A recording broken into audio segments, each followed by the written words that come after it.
Dear Tita El, magandang gabi po. Pakitago niyo na lang po ako sa pangalang Melissa. Gusto ko pong i-share ang nangyari sa akin 5 years ago na. Ex-boyfriend ko na po ang involved sa kwento.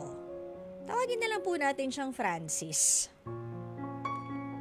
Napakabait po ni Francis at kung paano ko siya nakilala, family-oriented po siya. Anyway, may isang beses po noon na magde-date kami at manggagaling kami sa magkahiwalay na lugar.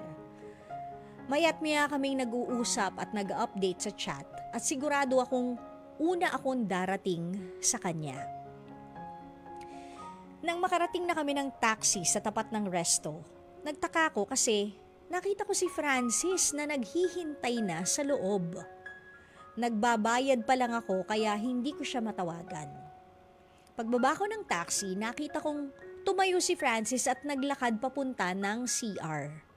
Saglit na saglit lang, nakapasok na rin ako sa loob. Nag-decide na akong umupo sa reserved na table at iniwan ko. Nag-decide akong umupo sa reserved at iniwan niyang table. Sabi ko, tanungin ko na lang siya pagbalik niya kung paano niya nagawang nauna siya. Pero dito na talaga ako nagulat, Tita El. Pag upo ko, nakita ko sa labas na papasok pa lang si Francis ng restaurant. And oh my gosh, white yung polo niya samantalang yung nakita ko kanina, parehas ng design pero kulay black. Naulit pa po yan, Tita El, sa birthday party naman ng pamangkin ko.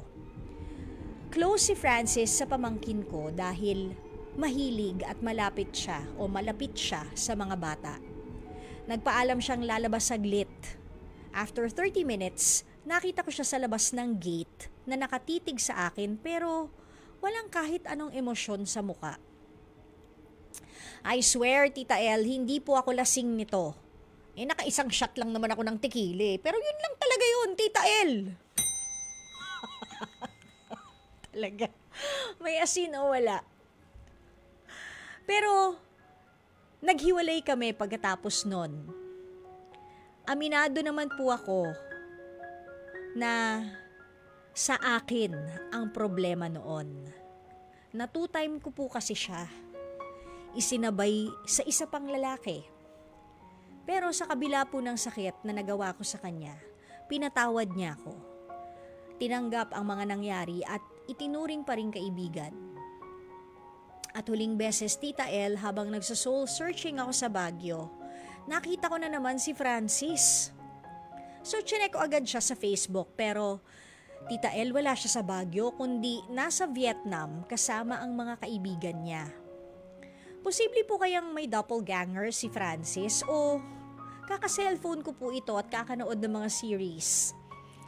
Hanggang dito na lang po at maraming salamat. Ako po si Melissa. Melissa, baka naman merong hindi nababanggit itong si Francis sa'yo. Baka naman meron siyang kakambal. Diba? Hindi ko alam kung maniniwala ako sa mga doppelganger, pero may isang beses dito nangyari yun sa booth. Si Aaron Pero nangyari to dito sa booth ng madaling araw pa. Yung show namin. Morning calls pa yon. Alas 3 ang oras na. 3 to 5 a.m. yung schedule namin. Yun yung board work namin ng for morning calls nung nangyari to. Si Jurgen, yung aming radio technician, nagpapatugtog na ng music. Pagkatapos, ang bilis ng pasok ko. Humarabas ako ng pasok kasi late na ako. Kailangan umupo na ako sa booth. So sabi ko kay Jurgen, sorry, late. Gumanon pa ako. Ito si Jurgen, yung tingin niya sa akin parang gulat na gulat. Hindi ko siya pinansin kasi binaba ko yung gamit ko, inayos ko yung mic, yung upuan ko, yan. Tapos umupo na ako. Pasok siya sa loob ng booth. Doon yun, sa kabilang booth, sa 1PH booth. Pasok siya sa loob ng booth. Tapos sabi niya, yung dumating, ma'am? Sabi ko, bakit? Tama ako, hinihingal pa ako. Sabi kong ganun. Tapos talagang nakanganga lang siya. Tapos parang nanlalaki yung mata niya na namumutla siya. Sabi ko, ano ba nangyayari sa'yo? Tapos sabi niya, kasi ma'am, kanina ka pa nandito. Sabi ko, paano ako nandito kanina? Eto nga, kararating ko lang. Sabi niya, hindi ma'am, kanina, good morning ka pa nga sa akin. Tinawag mo pa ako, good morning, Georgen. Ginanon mo pa ako, ma'am, kanina ka pa nandito. Sabi ko, parehas ng damit. Tapos siningnan niya yung damit ko, hindi. Tapos, saan ako nagpunta? Lumabas ka, ma'am, dyan sa hallway. Kaya nga, nung pumasok ka, after 5 minutes, akala ko binibiro mo ko, pero nagulat nga ako kasi sabi mo, sorry, late ka, ngayon ka lang dumating. Pero nakita daw niya ako, as in ako. Siguro hindi naman pulingid rin, no, sa kaalaman ninyo, na meron talagang naglalaro dito sa second floor. It's a really well-known creepy story na meron talagang mga residente kami dito sa TV5 dito sa studio, pero alam nyo, hindi naman sila harmful, siguro mga mapaglaro lang. Diyan nga sa elevator madalas yan yung elevator po namin na isa, dalawa po kasi yan. Yung elevator sa may malapit sa pintuan, madalas yan tuwing sasakay ako dito sa second floor or sometimes dyan sa first floor, pagbukas niyan, iba yung feeling mo pagpasok. Pagkatapos, pag pipindutin mo na, kunyari, paakyat ka, pag pipindutin mo na yung second floor, di ba, sasara yung elevator, pero hindi siya totally sumasara, parang may pumapasok kasi nasisense niya Pag sasarang ganon, parang may papasok, kaya magsa-stop siya, tas bubukas siya ulit. Noong una hindi ko pinapansin. Pero kasi one time na ewan ko ba kung sinong nagpatay ng ilaw dyan sa may lobby sa second floor, iba talaga yung pakiramdam ko.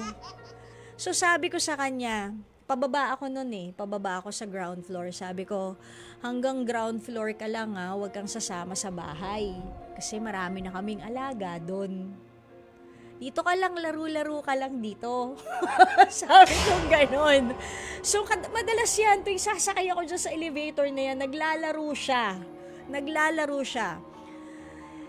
Pero balik tayo sa iyo, Melissa, bago tayo magkwento ng ganyan. Kasi meron pang isa to, si Georgen, ano rin to yung tech namin dati, si Georgen, sa kanya kadalasang nangyayari yon. Actually, sa aming dalawa, during that madaling araw board work. Pero Melissa, hindi ko talaga alam kung maniniwala ako sa doppelganger, kahit pa sabihin mong may nangyari din na ganun. Wala lang, hindi ko lang alam. Or baka siguro hindi kaya, Melissa, because your heart longs for him. Yung nakikita mo siya in places na kung saan nandun ka rin, o kaya naman baka namamalik mata ka kapag may naaalala kang kanta or lugar na special sa inyong dalawa. Hindi kaya ganun lang? But I always could be wrong.